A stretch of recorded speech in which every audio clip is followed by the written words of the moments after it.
Una flecha es simplemente un trozo de madera con una punta de metal en un extremo y plumas en el otro. Por sí sola no genera mayor impacto. Para que tenga impacto necesita dirección, pero sobre todo necesita la tensión que le da el arco, la tensión a la hora de preparar el lanzamiento y liberarla. En nuestra vida, ese arco es nuestro propósito, nuestro porqué. Y por eso es importante siempre empezar con el porqué, que es el título del libro de Simon Sinek que analizamos el día de hoy. Empieza con el porqué. Un libro muy famoso que ya podemos catalogarlo como un clásico de liderazgo. Y lo podemos resumir en una frase, que es que la gente no compra el qué haces, compra el por qué haces lo que haces. Y esta es una idea que tenemos que tener muy clara, porque cuando trabajamos nuestro mensaje, tenemos que empezar con el por qué. Y aquí viene el primer concepto interesante, el círculo de oro. Círculo de oro que nos plantea Simon Sinek. Básicamente es un círculo concéntrico donde en el centro tenemos el por qué.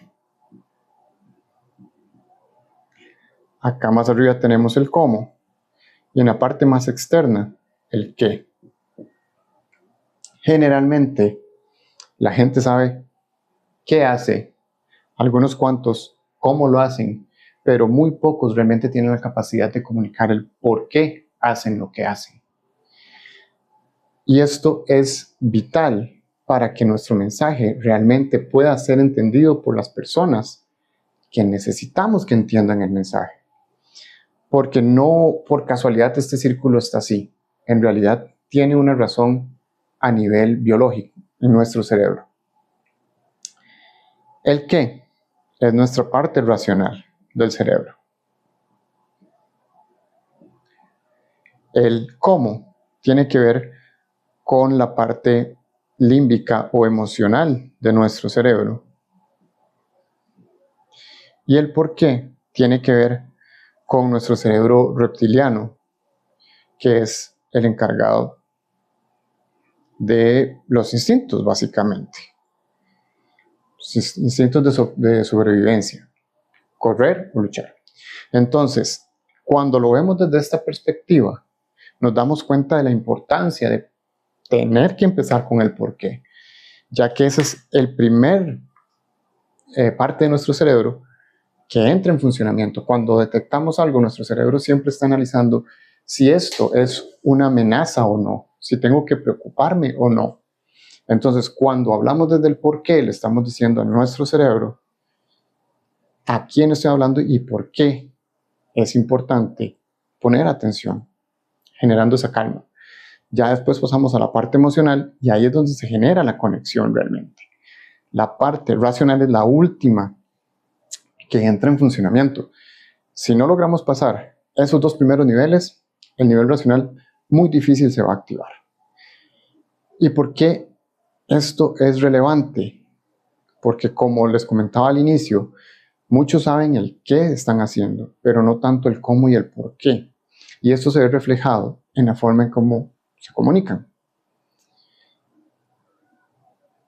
Empezando con el qué, un ejemplo sería, tengo una computadora que tiene el procesador más poderoso, con la mayor capacidad de memoria, con una batería extendida, etcétera, etcétera. Una serie de capacidades o de cualidades de esta computadora.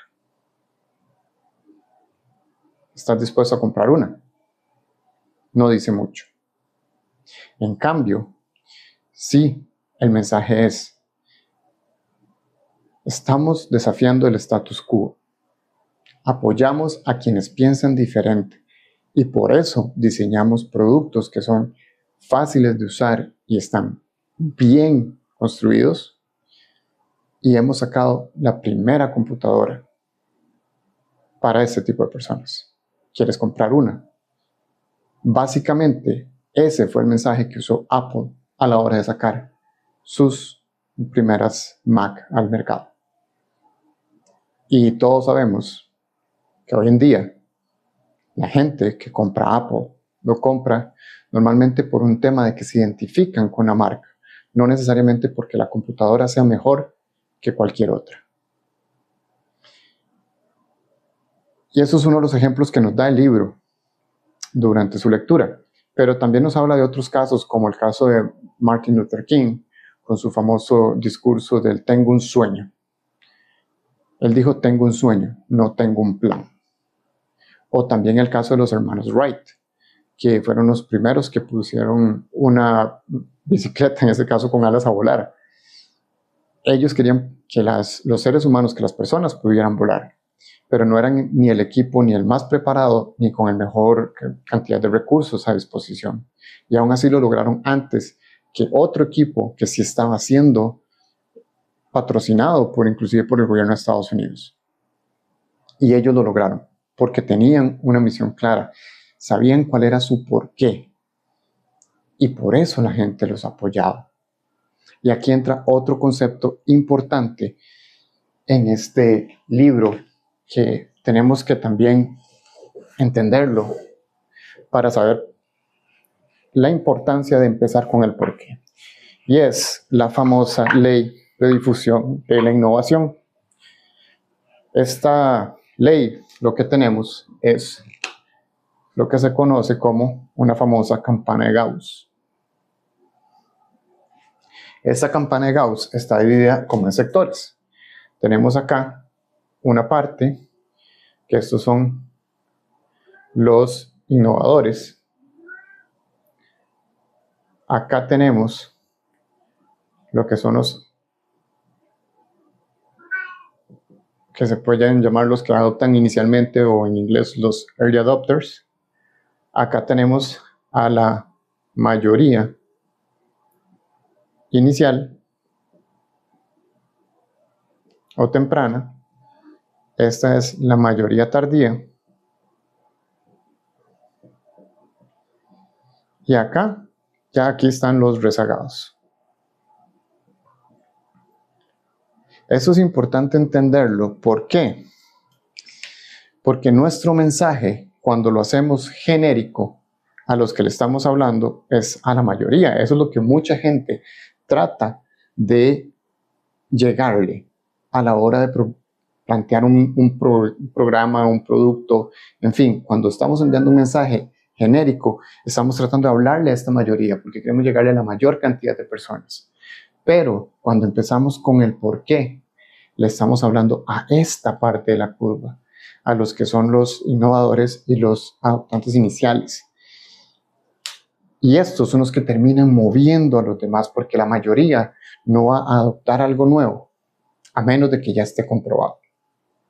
Entonces, cuando le hablamos a esta mayoría, difícilmente vamos a lograr tener impacto.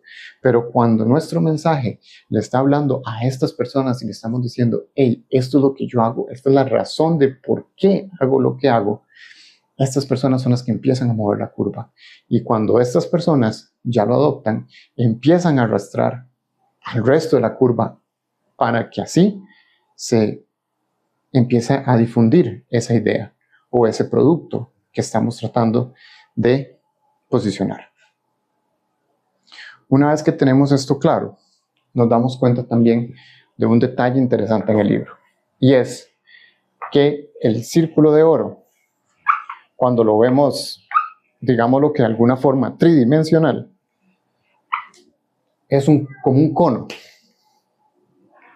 con sus tres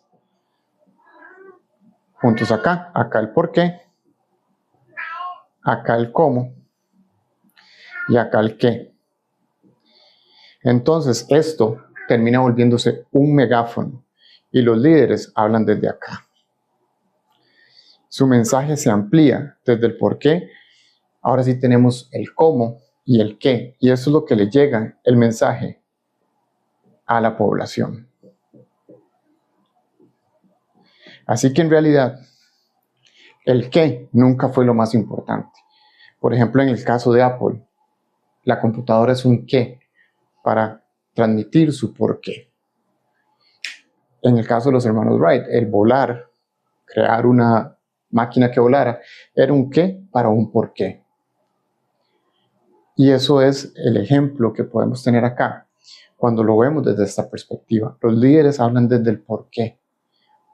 El cómo y el qué simplemente sirven a ampliar esa idea para que la gente lo empiece a adoptar y a seguir. Este libro, como les digo, ya es un clásico de liderazgo, porque nos recuerda que, como la analogía que usamos al principio de las flechas, cuando no hablamos desde el por qué, es como estar lanzando flechas en un arco. No van a llegar a donde queremos que lleguen. Así que es importante que empecemos a definir nuestro por qué si aún no lo tenemos claro. Porque, como lo vimos ahora con el cono, cuando empezamos a transmitir el por qué hacemos lo que hacemos, la gente correcta empieza a escuchar el mensaje y empieza a seguir nuestra visión. Pensá en esto y nos vemos en el siguiente video.